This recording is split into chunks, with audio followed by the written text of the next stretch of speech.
Cauliflower மட்டும் இருந்தால் போதுங்க, சூப்பரான சுவையான காலிஃப்ளவர் சாதம் நம்ம செஞ்சிடலாம். இன்றைக்கி நம்ம லஞ்ச் பாக்ஸ் சீரீஸில் நம்ம பார்க்க போகிறது காலிஃப்ளவர் சாதம். இது எப்படி செய்யலாம்னு சொல்லிட்டு பார்க்கலாமா?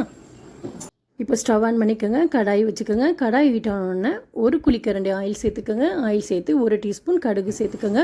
கடுகு நல்லா பொரிஞ்ச பிறகு இதில் 1 டீஸ்பூன் உளுந்து சேர்த்துக்கோங்க. 2 க்ரீன் சில்லி அதையும் சின்ன சின்னதாக கட் பண்ணி இதோட சேர்த்துக்கோங்க.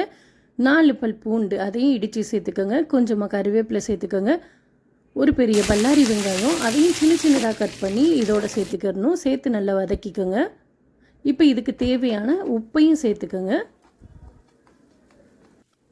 வெங்காயம் நல்லா வதங்கணும். இப்போ இதோட மசாலா சேர்த்துக்கிடலாம். 1 table spoon red chilli powder, 1 table spoon தனியாத்தூள், 1/2 டீஸ்பூன் ஜீரகத்தூள், 1/2 டீஸ்பூன் பெப்பர் தூள், 1/2 டீஸ்பூன் கரம் மசாலா இதையெல்லாம் சேர்த்து அந்த ஆயிலே நல்லா ஃப்ரை பண்ணிக்கோங்க. வெங்காயம் நல்லா வதங்கணும். இப்போ காலிஃப்ளவரை நல்லா வேக வச்சு ஒரு 10 மினிட்ஸ் கொதிக்கிற வெந்நில போட்டு எடுத்துக்கோங்க. அதையும் இதோட சேர்த்துக்கிறணும். சேர்த்து நல்லா ஃப்ரை பண்ணுங்கள். இப்போ வடித்து வச்ச சாதத்தை இதோட சேர்த்துக்கிடலாம். பாஸ்மதி ரைஸில் நம்ம குக் பண்ணியிருந்தால் அதையும் சேர்த்துக்கிடலாம்.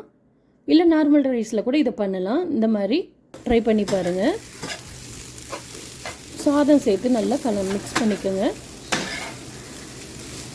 இது லஞ்ச் பாக்ஸ்க்குலாம் நம்ம கெட்டி கொடுக்க சொல்ல ரொம்பவே டேஸ்ட்டாக இருக்கும். கட்டாயம் ட்ரை பண்ணி பாருங்கள்.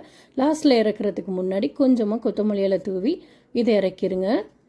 இதுக்கு சைடிஷ் தேவையில்லை. இதுவே ரொம்பவே நல்லாயிருக்கும். கட்டாயம் ட்ரை பண்ணி பாருங்கள். ட்ரை பண்ணி பார்த்துட்டு எப்படி வந்துச்சுன்னு கீழே கமெண்ட் பண்ணுங்கள். பிடிச்சிருந்தால் லைக் பண்ணுங்கள், ஷேர் பண்ணுங்கள்.